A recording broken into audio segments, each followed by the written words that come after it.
So basically सुबह उठते ही ना आपके पास बहुत सारे काम होते हैं, बहुत सारे दैनिक काम होते हैं, लेकिन कुछ इंसान, कुछ क्या एक ही इंसान है जिसके पास सुबह उठ के ना बस एक ही काम है भाई, दूसरों की चीजों पे नजर लगाना कि भाई दूसरा बंदा कैसे प्रॉफिट बना रहा है।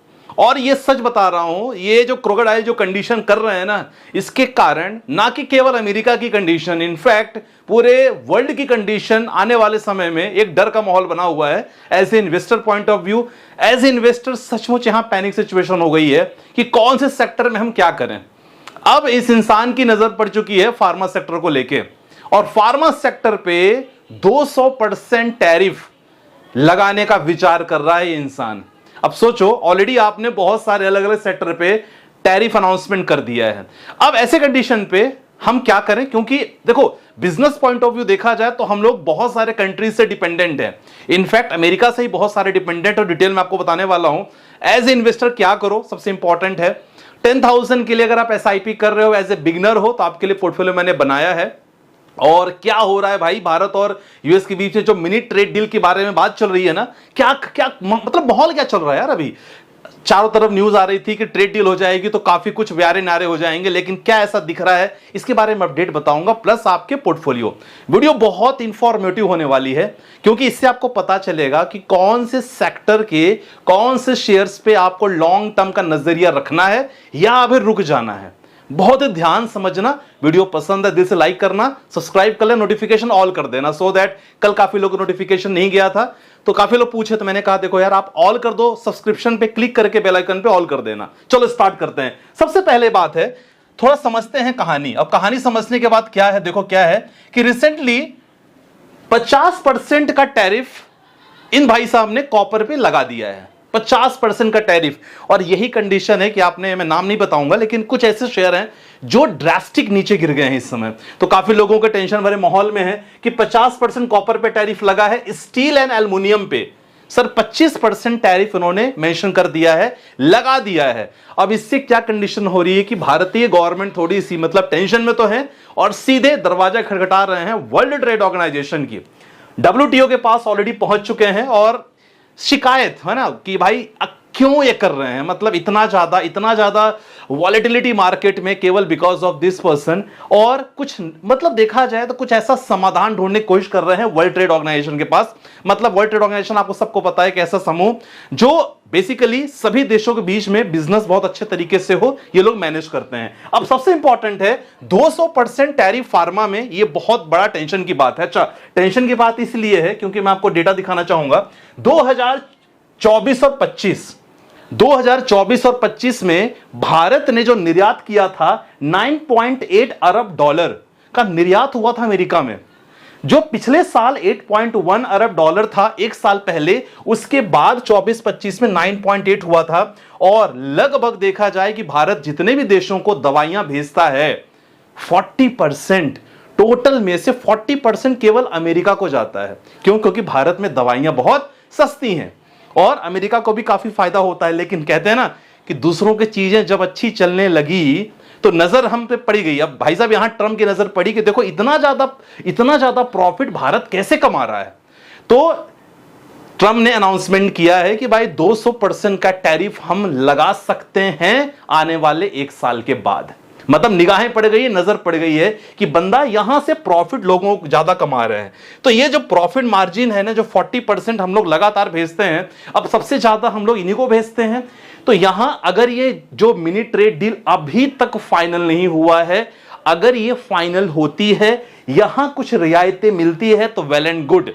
नहीं तो फार्मा सेक्टर को लेके अगर आपके पास स्टॉक्स हैं तो थोड़ा सा नजर आपको रखनी पड़ेगी कि क्या एक साल तक इन स्टॉक को हम रखे रहें। क्योंकि अगर देखा जाए जहां कॉपर एल्युमिनियम वाले स्टॉक में काफी वॉलेटिलिटी हो रही है, काफी लोग को पता है, अगर उस स्टॉक पे हम बने रहे कि ना बने और टेंशन पे है, वो तो था ही, प्लस इंपॉर्टेंट आ गया है ये फार्मा सेक्टर को लेके स्टॉक को। थोड़ा सा आपको इन बात को ध्यान रखना होगा। अगर आप निवेश भी कर रहे हो तो उतना ज्यादा क्वांटिटी एक ही सेक्टर में आपको निवेश नहीं करना, जैसे मैंने ऑलरेडी बता दिया है ऑलरेडी। ठीक है, तो देखो ये तो हो गया हमारा फार्मा सेक्टर की हालत। अब देखो यार, कॉपर एल्युमिनियम को लेके भी नजर इस बंदे पे पड़ी थी।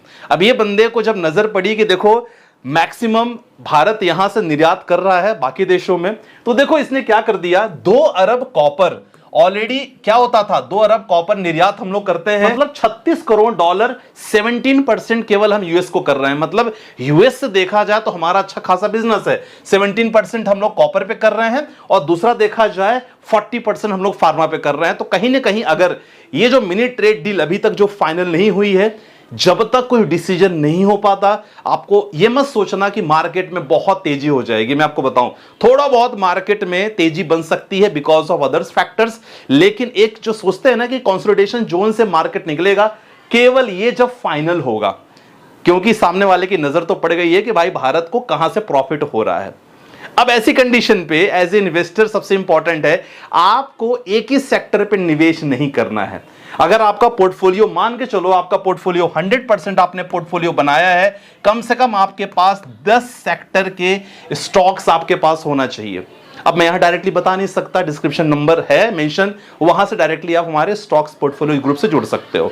ठीक है, उसमें स्टॉक्स भी है, आपका क्रिप्टो भी है, we have started option trading, हम लोग काफी दिनों से कर रहे हैं, वो है, एवरीथिंग इज देयर।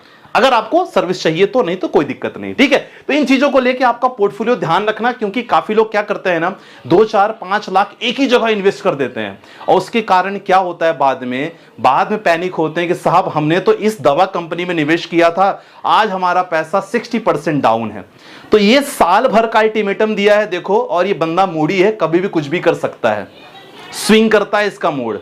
तो ये नजर पड़ गई है, मतलब कभी भी लागू कर सकता है, ध्यान रखना। ठीक है, तो इन चीजों को आपको बहुत इंपॉर्टेंट ध्यान रखना होगा। बाकी कोई दिक्कत नहीं है, 10,000 एसआईपी के लिए मैंने ये पोर्टफोलियो मैंने बना दिया, कॉपी कर लो। ठीक है ना, और 10,000 एसआईपी में Nippon India small cap fund 3,000, HDFC का मिड कैप फंड में आप 3,000 कर सकते हो, और पराग पारिक फ्लेक्सी कैप फंड में 4,000 कर सकते हो। अगर आप बिगनर हो, मैं तो ये बोलूं कि 100% आपको करना चाहिए। म्यूचुअल फंड एसआईपी अगर कर रहे हो, 101% करो। पैसा बिल्कुल जो कहते हैं ना, सेफ तरीके से पैसा लॉन्ग टर्म में यहां बनता है। 5,000 में कर रहे हो तो इसको डिवाइड बाई 2 कर देना, उतना आप आराम से पर मंथ निवेश करो। टारगेट मोर देन 10 ईयर्स आपका होना चाहिए। समझ में आ गया? देखो, मेरा मकसद टेंशन देने का नहीं, मेरा मकसद है आपको अलर्ट करने का, क्योंकि बहुत सारे इन्वेस्टर ऐसे हैं, पैसा मिलता है ना तो एक ही सेक्टर में लगा दिया, क्योंकि बात चल रही है ना, फार्मा सेक्टर हो गया, टेक्सटाइल सेक्टर हो गया, इलेक्ट्रॉनिक्स एंड कम्युनिकेशन सेक्टर हो गया, डिफेंस, मतलब इन सेक्टरों में आप भर के पैसा लगा सकते हो। लेकिन कहने का मतलब है कि इनमें से अब रिसेंट अपडेट ये आया है, आप देख सकते हो कि मार्केट में ये बंदा कितना मूड स्विंग कर रहा है सबका। रिसेंट अपडेट ये आ गया, भाई फार्मा पे हम लगा सकते हैं, तो हो सकता है नेक्स्ट वीक आपको फार्मा के सेक्टर में गिरावट देखने को मिले, लेकिन घबराना नहीं है।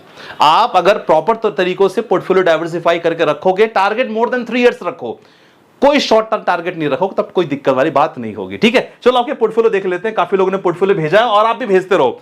हो सकता है आपका पिक नहीं हो रहा होगा, लेकिन कोई टेंशन की बात नहीं, जल्दी चाहिए म्यूचुअल फंड पोर्टफोलियो सर्विसेज ले सकते हो, डिस्क्रिप्शन पे नंबर है। आप थोड़ा इंतजार कर सकते हो, पेशेंस रख सकते हो, भेजते रहो, 100% आपका क्वेश्चन हम लोग कलेक्ट करेंगे। सर एज 21 साल है, स्टूडेंट है, पोर्टफोलियो रिव्यू कर लीजिएगा। आईसीसी पोटेंशियल वैल्यू फंड की जगह पे आप ICC potential blue chip fund इस्तेमाल करो, सही रहेगा। मोतीलाल का mid cap fund, Motilal Oswal का मोमेंटम, नहीं आपने मिड कैप ले रखा है, या मोमेंटम फंड हटा सकते हो, यहां कोई फ्लैक्सी कैप फंड ऐड कर लो। ठीक है ना, पराग पारिक हो गया, एचडीएफसी फ्लैक्सी हो गया, टाटा स्मॉल कैप आपका ठीक है, कंटिन्यू बने रहो, कोई दिक्कत वाली बात नहीं। अगला क्वेश्चन है संदीप सर, 50 साल का हूं मैं, old NRI, planning to retire after 10 years. मेरे पास अदर रेंटल इनकम भी आती है और रिटायरमेंट के लिए कॉर्पस के लिए मैं एसआईपी कर रहा हूं, लगभग 2,80,000। ठीक है, और मैंने 70 लाख का म्यूचुअल फंड पोर्टफोलियो में निवेश कर रखा है। क्या बात है, बहुत शानदार, वेरी गुड यार। तो Nippon India large cap fund में 60,000, पराग पारिक फ्लेक्सी कैप में 60,000, ICC multi assets, HDFC mid cap, Edelweiss का mid cap, Axis small cap, Bandhan small cap. Sir आपका आने वाला समय केवल 10 साल का है, तो ध्यान रखना एक्सिस स्मॉल कैप में आपने रखा है और बंधन स्मॉल कैप में। थोड़ा ये रिस्की फंड्स हैं, है ना, तो इनको थोड़ा सा ध्यान रखना। इसको ना कोशिश करना 10 से 12-13 साल बाद ही निकालो, क्योंकि और जब भी आपको लगे कि मार्केट ऑल टाइम हाई है, तो हमेशा अपना पोर्टफोलियो में क्या करो, फंड्स निकाल लो, बेटर रहता है। ठीक है, चलो अगला क्वेश्चन लेते हैं। अगला क्वेश्चन है सर, म्यूचुअल फंड में प्रॉफिट बुक करना चाहिए? बहुत बढ़िया, अच्छा क्वेश्चन है यार ये। गेमिंग जोन, देखो अगर आपको लग रहा है कि अच्छा, प्रॉफिट बुक कब करना चाहिए मैं आपको बता देता हूं। मार्केट कंडीशन आपने देखा होगा कि मार्केट ऐसे वॉलेटाइल होता है, लेकिन जब आपको लगे, कभी समय ऐसा भी आएगा कि मार्केट ऑल टाइम हाई है और आपको म्यूचुअल फंड का रिटर्न आपको दिख रहा है, मान लो 28%, 30% आपको रिटर्न दिख रहा है, 25% में दिख रहा है, सर बुक कर सकते हो। लेकिन ध्यान रखना, short term capital gain tax लगेगा। रिसेंटली गवर्नमेंट ने जो किया है उसमें टैक्स लगेगा, तो वो टैक्स लेने के बाद आपका जो रहेगा वो आपका ही अमाउंट रहेगा। तो शुरू में टैक्स नहीं लगता, वो ऑटोमेटिक आपको ना, जब साल में एक बार आपको जमा करना होगा तो ऑलरेडी सीए से संपर्क करना हो, प्रॉपर बता देगा, लेकिन आपके पास पूरा अमाउंट ही आएगा। ठीक है, लेकिन ये प्रॉफिट बुक कर सकते हो जब आपको लगे कि बाजार ऑल टाइम हाई है। ठीक है ना। चलो अगला क्वेश्चन। सर मैंने 250 शेयर लेकर रखा है 2504 में, मुझे नहीं मालूम किसका लेकर रखा है, आई एम इन पैनिक, बहुत लॉस हो रहा है। नीचे एक कमेंट आता है नीचे में कि जब डरता है तो मार्केट में क्यों आता है। बिल्कुल सही है यार। देखो, अगर आप थोड़ा सा भी आपके मन में डर है ना कोई चीज को लेके, आपने शेयर लेके रखा है, कंपनी कैसी भी हो, तो सबसे पहले फंडामेंटल देख के इन्वेस्ट करो, सबसे इंपॉर्टेंट है। और अगर आप डरते हो तो सचमुच आपको नहीं आना चाहिए। अगर शेयर मार्केट म्यूचुअल फंड में आ रहे हो, कम से कम 5 साल वक्त दो, 5 साल आपको वक्त देना ही होगा। और प्लस कौन सा शेयर मुझे नहीं मालूम, तो ये थोड़ा सा मुझे बता देना, तो मैं आपको try to help you out on this. बाकी रोहित भाई, बाकी कोई दिक्कत नहीं, कंटिन्यू करते रहो। और देखो एज ए इन्वेस्टर मैं आपको ये कहता हूं कि एक ही जगह सारे पैसे आपको निवेश नहीं करना है। ठीक है, मेरे तरफ से ये मैसेज है, बाकी टेंशन नहीं लेना है। देखते हैं क्या माहौल मंडे को बनता है। थोड़े बहुत अगर प्रॉफिट बुकिंग होगी, डेफिनेटली आप प्रॉफिट बुकिंग कर लेना। बाकी कोई भी सर्विसेज लेना चाहते हो, डिस्क्रिप्शन पे नंबर है। बाकी कुछ भी हो व्हाट्सअप करना मुझे। ठीक है, बाकी मिलते हैं नेक्स्ट वीडियो के साथ। अपना ध्यान रखिएगा। बाय बाय, टेक केयर, जय हिंद गाइस।